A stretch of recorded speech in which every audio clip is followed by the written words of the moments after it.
नमस्कार, स्वागत है आपका न्यूज टाइम्स की इस बुलेटिन में। मैं हूं हेमलता और आइए सबसे पहले नजर डालते हैं आज के मुख्य समाचारों पर। नियोजनालय में आयोजित रोजगार मेला में उमड़ा युवाओं का सैलाब। प्रथम दिन 32 कंपनियों ने भाग लिया। नए अधीक्षक की नियुक्ति की मांग को लेकर एमजीएम अस्पताल के कर्मचारी उतरे सड़कों पर। और सब्जियों के मूल्य आसमान की ओर, आम आदमी के आंसू निकालता प्याज अब पेट्रोल की बराबरी पर पहुंचने को बेताब। अब खबरें विस्तार से। नियोजनालय द्वारा आयोजित रोजगार मेले में शनिवार को ऐसी भीड़ उमड़ी कि पांव तक रखने का स्थान नहीं बचा। मेले में 34 कंपनियों द्वारा 3000 से ज्यादा युवाओं को नियोजित किया जाएगा। झारखंड सरकार श्रम नियोजनालय द्वारा आयोजित रोजगार मेला में सुबह से ही मानो युवाओं का सैलाब आ गया। रोजगार की चाह में युवाओं की भीड़ गोलमुरी स्थित नियोजनालय परिसर में उमड़ पड़ी। नियोजन के पहले दिन जिस्को लिमिटेड, टाटा पिगमेंट, आधुनिक group, Orissa matric project, टीवीएसएस, Usha Martin आदि कंपनियों ने भाग लिया और दिन भर साक्षात्कार का दौर चलता रहा। नियोजनालय के सहायक निदेशक शशि भूषण झा ने विस्तार से बताया। 34 कंपनियां जो है को हम लोग इन्वाइट किए थे। 34 कंपनियां को हम लोग इन्वाइट किए थे, उसमें से ज़्यादातर कंपनियां आ गई है और सब जगह जो है चल रहा है, साक्षात्कार चल रहा है। आवेदकों का उत्साह काफ़ी अच्छा है। उम्मीद करते हैं कि ज़्यादा से ज़्यादा संख्या में जो है अभ्यर्थी सफल होंगे और इसका जो है लाभ उठाएंगे। प्रमुख कंपनियां कौन कौन सी आई? प्रमुख कंपनियों में जिसको लिमिटेड है, जिस पर काफ़ी भीड़ है, टाटा पिगमेंट है, आधुनिक ग्रुप है, आधुनिक एलॉय है और Orissa manganese and mineral product limited है, टीवीएसएस है। एमजीएम अस्पताल के कर्मचारियों ने शनिवार को एक रैली निकालकर उपायुक्त के समक्ष अपनी मांगों को रखा। वे नए अधीक्षक की बहाली की मांग कर रहे थे। झारखंड राज्य चिकित्सा एवं जन स्वास्थ्य कर्मचारी संघ के बैनर तले एमजीएम अस्पताल के कर्मचारियों ने एक रैली निकाली जो अस्पताल से शुरू होकर उपायुक्त कार्यालय तक पहुंची। उनका कहना है कि अस्पताल के अधीक्षक के निधन के बाद अभी तक नए अधीक्षक की नियुक्ति नहीं हुई है, जिससे अस्पताल में अव्यवस्था है और उनका वेतन भी लंबित है। संघ के प्रमंडलीय मंत्री सिद्धेश्वर सिंह ने कहा कि वे चाहते हैं कि शीघ्र नए अधीक्षक की नियुक्ति हो। हमारी मांगे जायज है, देना होगा, दुर्गा पूजा के पहले वेतन देना होगा, देना होगा, देना होगा। मंत्री होश में आओ, होश में आओ, होश में आओ।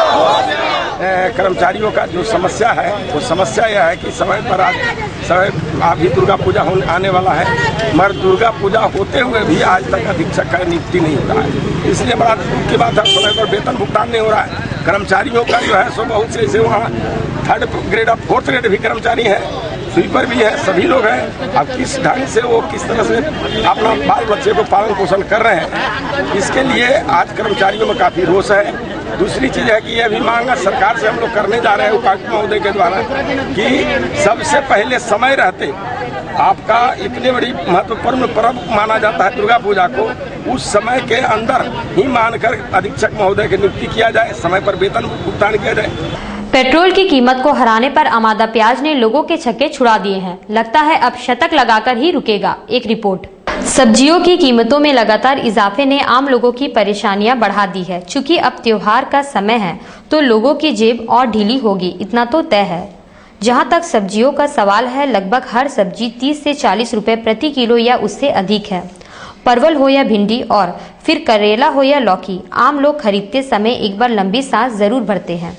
सब्जी विक्रेताओं का कहना है कि बाढ़ के कारण सब्जियों के आवक में काफी कमी आई है।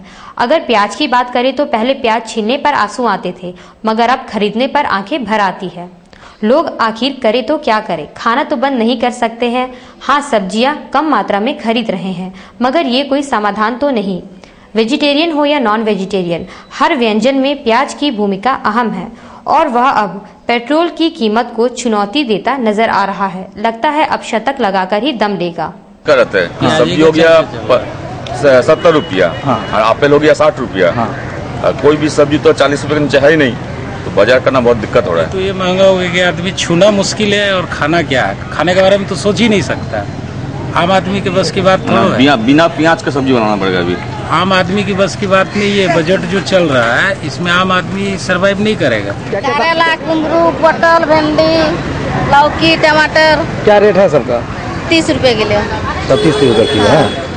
बिक रहा है? नहीं बिक रहा तो क्या करें? किस लिए? 10 रुपये पीस। किस लिए? महंगाई बढ़ा हुआ तो क्या करें? बिक रहा है, उतना सेलिंग नहीं हो रहा महंगाई। फल खाना अच्छा था, इतना महंगा है सब्जी, उससे अच्छा कि फल का कैसे हो जाए। अब पूजा आ रहा है तो और महंगा हो जाएगा। और महंगा होगा सब्जी लगा। और 70 रुपया प्याज चल रहा है, अब क्या सोच रहे हैं क्या कहाँ पे जाएगा आदमी। मतदाता पुनरीक्षण कार्य में लगे तमाम बूथ लेवल ऑफिसर के लिए सेमिनार का आयोजन किया गया, जिसमें उनको हो रही परेशानियों पर चर्चा की गई। जमशेदपुर पश्चिमी विधानसभा क्षेत्र में 290 बूथ है और हर बूथ पर एक BLO अर्थात बूथ लेवल ऑफिसर की तैनाती है। ये विभिन्न स्कूलों के शिक्षक हैं, उन्हें बाकायदा प्रशिक्षण दिया जा रहा है। इस क्षेत्र में कुल 25 पर्यवेक्षक भी है। शनिवार को आयोजित सेमिनार में सभी BLO द्वारा अब तक की प्रगति पर समीक्षात्मक बैठक हुई। कल्याण पदाधिकारी P. बारला ने सेमिनार के बाद न्यूज टाइम्स को जानकारी दी। उन्होंने कहा कि 320 शिक्षकों को BLO बनाया गया है और शिक्षण के साथ उन्हें पुनरीक्षण कार्य में तालमेल बनाने में परेशानी हो रही थी, इसीलिए उपायुक्त ने तत्काल प्रभाव से उन्हें शिक्षण कार्य से विरमित कर दिया गया है। तारीख से प्रारंभ हुआ है और 1 अक्टूबर तक ये चलेगा। तो मैं जमशेदपुर पश्चिम 49 विधानसभा का ERO हूँ, निर्वाचक निबंधन पदाधिकारी। इस निर्वाचन क्षेत्र में बूथों की संख्या है 290। प्रत्येक बूथ पर एक बूथ लेवल अफसर और 25 पर्यवेक्षक। तो अब तक की कार्य की प्रगति मतदाता सूची से संबंधित प्रपत्र 6, प्रपत्र 6 का, प्रपत्र 7, 8, 8 का कितना प्राप्त हुआ है, इसकी समीक्षा की बैठक आज यहाँ पर रखी गई थी।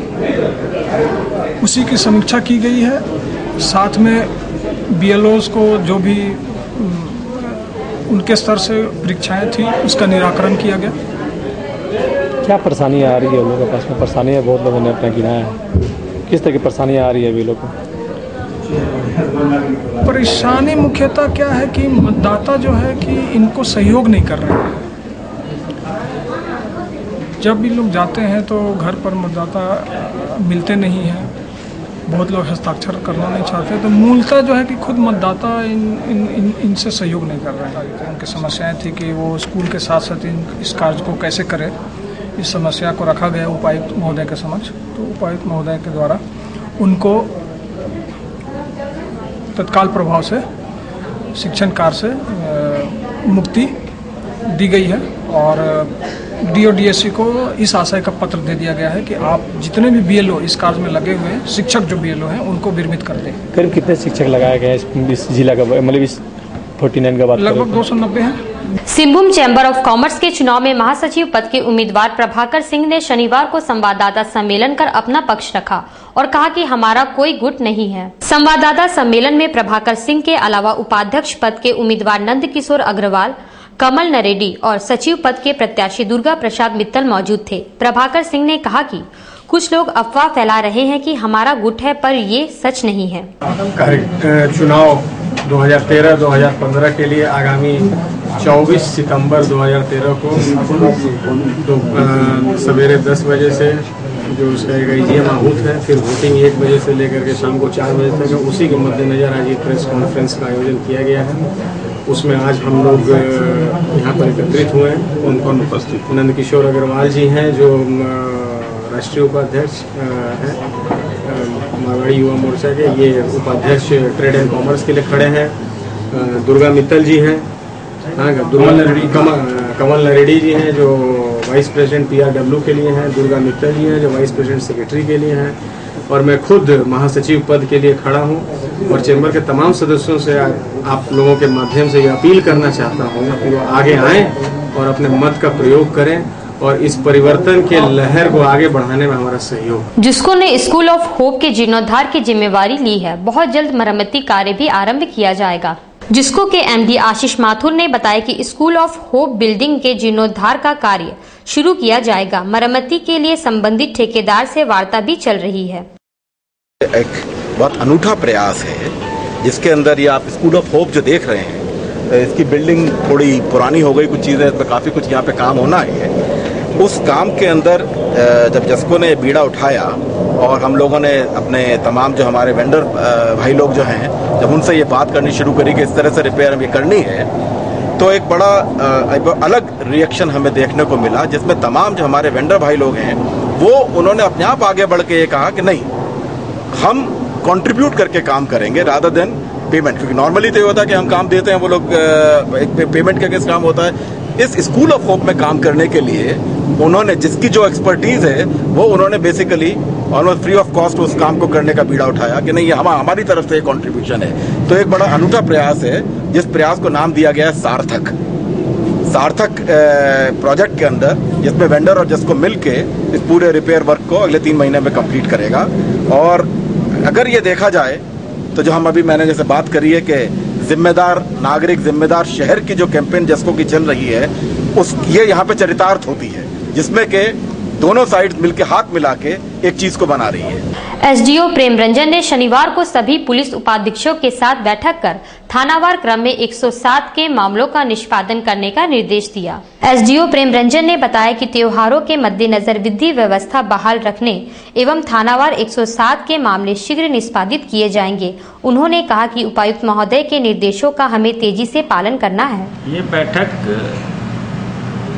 2 दिन पहले हुए उपायुक्त महोदय द्वारा संचालित विधि व्यवस्था संबंधी बैठक में दिए गए निर्देश के आलोक में था। सभी पुलिस उपाधीक्षक महोदय यहाँ मौजूद थे। हम लोगों ने थाना स्तर पर जो परेशानियां हैं और जो 107 का प्रतिवेदन हमारे यहाँ लंबित है, उसके बारे में बात करा है। 107 में जो पूजा सामने है, बकरीद सामने है एवं अन्य हैं घटनाएं होती रहती हैं, तो हम लोगों ने बहुत निष्पक्ष और तेज गति से इन सभी लोगों के विरुद्ध 107 के अधीन जो कार्रवाई करनी है उसके बारे में प्रतिवेदन जो हमारे यहाँ लंबित हैं, उनके यहाँ लंबित है, उसके बारे में बात की कि कैसे शीघ्र वो प्रतिवेदन आए और हम मामले का निष्पादन कर सके जल्दी से। इसके अलावा हमने तय किया कि जो उपायुक्त महोदय का निर्देश था कि थाना स्तर पे एसडीएम, डीएसपी, थाना प्रभारी, सीओ बैठ के जो भूमि संबंधी विवाद है, जिसका हमारे न्यायालय से कुछ लेना देना है या उसके संबंध में स्थानीय थाना में ही बैठकर उसका निष्पादन करें, तो वो प्लान हमने चॉकआउट किया कि कैसे हम इसको करेंगे, कब बैठेंगे। इसके अलावा जो भी मामला है हमारा दुर्गा पूजा को लेके, पार्किंग को लेके और विसर्जन घाट को लेके, उन सब बातों पे विचार विमर्श हुआ। अब वक्त हो चला है एक छोटे से ब्रेक का। ब्रेक के बाद खबरें और भी है, आप बने रहिए हमारे साथ। ब्रेक के बाद खबरों में फिर से आपका स्वागत है। मैं हूं प्रियंका। जिसको के एक दल ने शनिवार को भालूबासा सहित भुइयाडी के विभिन्न बस्तियों का दौरा किया और लोगों की परेशानियां सुनी। पिछले कुछ दिनों से शिकायत आ रही थी कि जिसको द्वारा जिस ठेकेदार को सफाई की जिम्मेदारी सौंपी गई है वह अपना काम सही ढंग से नहीं कर रहा है और इन बस्तियों में गंदगी का ढेर है। शनिवार को जिसको के 5 सदस्यीय दल ने भालूबासा, हरिजन बस्ती और भुइयाडी में घूम घूम कर जायजा लिया एवं बस्तीवासियों की शिकायतों को भी सुना। हालांकि मीडिया से बातचीत करने से उन्होंने इनकार कर दिया। न्यूज टाइम से कुछ बस्तीवासियों ने बात की। और परेशानी ये है कि हम लोगों का बस्ती में साफ सुथरा का कोई काम नहीं होता है और इस वजह से जाके हम लोग कल जिसको ऑफिस में वहाँ पर ज्ञापन दिए, तो आज जिसको कुछ अधिकारी आए हुए हैं, हम लोग साफ सुथरा के लिए बोला, आश्वासन दिया कि साफ सुथरा होगा। बिष्टुपुर पुलिस ने चोरी की मोटरसाइकिल के साथ 2 युवकों को टीएमएच के पास धर दबोचा है। उनसे पूछताछ जारी है। बिष्टुपुर थाना की पेट्रोलिंग टीम ने टीएमएच के पास भटक रहे 2 संदिग्ध युवकों को शनिवार लगभग 12 बजे धर दबोचा। पुलिस को देख वे भागने के प्रयास में थे। बाद में उन्होंने पूछताछ में बताया कि उनके पास जो मोटरसाइकिल है वो भी चोरी की है। पकड़े गए एक युवक का नाम प्रशांत है और दूसरे का नाम संदीप कुमार है। दोनों सुनारी के रहने वाले हैं। और इससे पहले भी आपराधिक घटनाओं में जेल जा चुके हैं। बिष्टुपुर थाना प्रभारी अवध यादव ने बताया कि दोनों युवक हिस्ट्री शीटर हैं। पकड़ाने वाला का नाम प्रशांत है, ये सुनारी कराने वाला है। पहले भी मोटरसाइकिल केस में जेल जा चुका है। सूचना मिली थी कि ये चोरी के मोटरसाइकिल के साथ TMH के पास घूम रहा है। इसी सूचना के आधार पर इसे गिरफ्तार किया गया। इसके साथ मोटरसाइकिल के साथ गिरफ्तार किया गया जो चोरी की मोटरसाइकिल है, और इसके साथ एक और साथी जो भाग गया जिसका नाम सन्नी कुमार है। 1 अक्टूबर को अंतर्राष्ट्रीय वरिष्ठ नागरिक दिवस है और उस दिन शहर में कई कार्यक्रम का आयोजन होगा। झारखंड वरिष्ठ नागरिक कल्याण संघ 1 अक्टूबर को अंतर्राष्ट्रीय वरिष्ठ नागरिक दिवस के दिन सेंटर फॉर एक्सीलेंस में कार्यक्रम का आयोजन करेगा। संघ के महासचिव प्रवीण कुमार ने कहा कि आज की तारीख में बुजुर्गों की दशा दयनीय है। वे सामाजिक असुरक्षा के बीच जीवन जीने को मजबूर हैं। उन्होंने बताया कि इस कार्यक्रम में मुख्य वक्ता प्रोफेसर दिगंबर हांसदा होंगे और विभिन्न क्षेत्रों में 200 से ज्यादा वरिष्ठ नागरिक हिस्सा लेंगे। हम लोग सेंटर फॉर एक्सीलेंसी में सुबह 10:30 बजे से, जिसके लिए हम लोग आए थे वरीय पुलिस अधीक्षक के समक्ष, और उनका समर्थन है, आप समर्थन भी है। क्या वार्ता होगा उस दिन आप लोगों का? और उस दिन हम लोगों की वार्ता होगी समाज में बुजुर्ग के ऊपर में जो सामाजिक असुरक्षता, पारिवारिक सुरक्षा नहीं है, इस सारे संबंध में हम लोग से बातें होगी, डिस्कशन होगी इसके बारे में। गोपाल मैदान के अब राजनीतिक कार्यक्रमों के लिए उपलब्ध नहीं होने से खफा भरत सिंह फैंस क्लब द्वारा टाटा स्टील के उपाध्यक्ष का पुतला फूका गया। टाटा स्टील के उपाध्यक्ष सुनील भास्करन के आदेश अनुसार अब गोपाल मैदान सिर्फ खेल कूद के लिए उपलब्ध होगा। राजनीतिक कार्यक्रमों पर इस मैदान में रोक लगा दी गई है। शनिवार को भरत सिंह फैंस क्लब द्वारा कंपनी के उपाध्यक्ष का पुतला फूंककर भड़ास निकाली गई। उनका नेतृत्व किशन खन्ना कर रहे थे।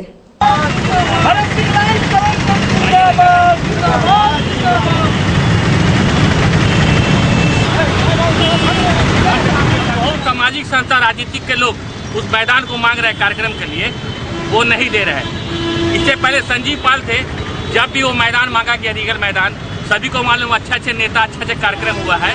लेकिन सुनील भास्करन जब से उस पद पे आए हैं, टाटा स्टील के उपाध्यक्ष पद पर और कारपोरेट में भी है, वे मनमाना रवैया अपना रहे, जातिवाद कर रहे हैं। आज हम लोग उसका पुतला जला रहे हैं और आने वाले दिनों में उसके घर के पास पुतला जलाएंगे। उलीडी में एक 17 वर्षीय युवती की पिटाई के विरोध में झारखंड विकास मोर्चा कार्यकर्ताओं ने उलीडी थाना का घेराव किया। उलीडी की रहने वाली 17 वर्षीय रीना कुमारी को उसके ही पड़ोसी अक्षयलाल शर्मा, प्रीति शर्मा आदि ने पीटकर घायल कर दिया। उनके खिलाफ शिकायत के बावजूद पुलिस द्वारा कोई कार्रवाई न करने के विरोध में झारखंड विकास मोर्चा के कार्यकर्ताओं ने उलीडी थाना का घेराव किया। उनका नाम अक्षयलाल शर्मा है, सुनील शर्मा है, प्रीति शर्मा है, सरिता शर्मा है। उन लोगों ने जबरन उसे घर से निकाला है और उसे रोड पर गिरा के मारा है। पड़ोसियों का भी हम अगर आप कहेंगे तो हम गवाही दिलाने के लिए तैयार हैं। यहाँ से आज सुबह की बात है, कल मैंने DSP साहब से बात किया तो थाना के जो IO हैं वो बोलते हैं कि जब तक सुपरवाइजन नहीं होगा तब तक हम लोग गिरफ्तारी नहीं करेंगे। और आज सुबह यहाँ से कैलाश दास जाते हैं और वहाँ जाके धमकी दे के आ रहे हैं, पीड़ित की मां को धमकी दे के आ रहे हैं कि तुम लोग केस वापस ले लो, नहीं तो तुम लोग को गिरफ्तार किया जाएगा, तुम लोग को जेल भेज दिया जाएगा। DVMS इंग्लिश स्कूल द्वारा आयोजित विश्वदीप सरकार स्मारक क्विज प्रतियोगिता में विभिन्न स्कूलों के बच्चों ने बढ़ चढ़कर हिस्सा लिया। DVMS इंग्लिश स्कूल द्वारा आयोजित उक्त क्विज प्रतियोगिता पर्यावरण पर आधारित थी। कुल 12 स्कूलों की टीमों ने आरंभिक चरणों में भाग लिया और Loyola school, Kerala Samaj model school, Rajendra विद्यालय और बेल्डी चर्च स्कूल की टीमों ने फाइनल के लिए क्वालिफाई किया। DVMS के शिक्षिका गुरप्रीत सिंह ने बताया, इंटर स्कूल इवेंट कराते हैं जिसमें डिफरेंट स्कूल से बच्चे आके, इसकी थीम है एनवायरनमेंट की नॉलेज को जज किया जाता है through different rounds, video visuals पे बेस्ड होता है। और ये हर एक साल हम लोग एनवायरनमेंट क्लब ऑर्गेनाइज करता है इस इवेंट को। स्टार स्टूडेंट्स क्लब धतकीडी द्वारा आयोजित एक दिवसीय फुटबॉल प्रतियोगिता के क्षेत्र में 12 टीमों ने भाग लिया। जमशेदपुर ब्लड बैंक के बगल अवस्थित मैदान में हर वर्ष की भांति आयोजित उक्त टूर्नामेंट में कुल 12 टीमों ने हिस्सा लिया। स्टार स्टूडेंट्स क्लब के सचिव शमी उल जमा ने कहा कि आपसी भाईचारे के लिए हम हर वर्ष इसी तरह की प्रतियोगिता का आयोजन करते आए हैं। प्रोग्राम रखा पूर्णिमा में मिसेस पूर्णिमा में तो जिन्होंने रिसेंटली जिन्हें द्रोणाचार्य अवार्ड मिला गया उनका एक सम्मानित प्रोग्राम हम लोग रखे हैं। हमारे क्लब के तमाम मेंबर तमाम गार्जियन में शामिल हुए, सब उनका तहे दिल से शुक्रिया किए और उनके तरक्की के लिए शुभकामनाएं भी पेश किए। कितने सालों से टूर्नामेंट ये हम लोगों का 39 इसके बाद एक टूर्नामेंट भी हम लोग ऑर्गेनाइज किए हैं जो 39 है, 38 ईयर से इसी